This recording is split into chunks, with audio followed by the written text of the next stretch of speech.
Salut, c'est Philippe. Bah écoutez, moi je voulais voir un petit peu avec vous les problèmes de pression que vous pouviez avoir dans votre appartement, votre maison.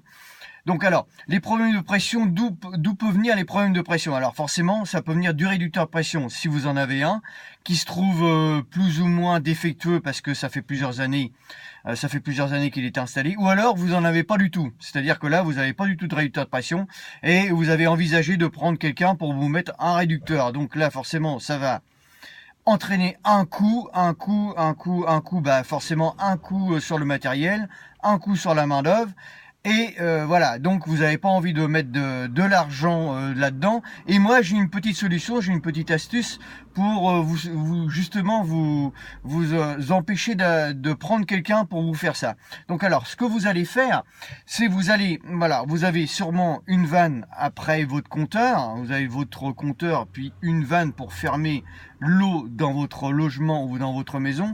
Ce que vous allez faire, forcément, vous allez fermer votre vanne, cette petite vanne d'eau froide, vous allez la fermer pratiquement aux trois quarts. Alors, ce que vous allez faire, vous allez ouvrir votre robinet d'eau froide, dans soit votre évier, ou votre baignoire, ou votre lavabo, et vous allez fermer votre vanne aux trois quarts. Et vous allez regarder un petit peu la pression que vous allez avoir. Donc, si vous voyez que la pression est trop basse, vous rouvrez légèrement jusqu'à temps que vous ayez une pression normale. Alors forcément, ça va jouer sur le débit, mais ça, on s'en fout, c'est pas grave. Donc, ce qui va faire que vous n'avez pas besoin à la limite, de remettre un réducteur de pression. Vous allez brider en fait votre vanne pour brider l'arrivée, pour brider la pression et brider le débit.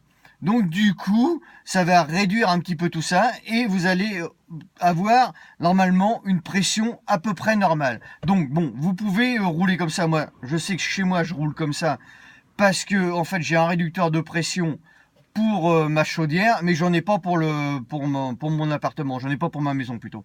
Donc du coup, moi j'ai bridé ça comme ça et ça fonctionne très bien. Voilà. Donc ça peut être une petite idée pour vous éviter justement de prendre quelqu'un pour vous faire ces travaux-là, alors que ça va vous coûter 200 ou 300 euros pour mettre un réducteur. Et encore, je suis gentil. Voilà. Donc voilà, essayez, vous me dites ce que vous en pensez, et puis moi voilà, bah écoutez, moi je vais continuer ma route parce que là je suis en voiture, et puis bah écoutez, partagez, abonnez-vous, likez, et puis moi je vous retrouve à une prochaine vidéo.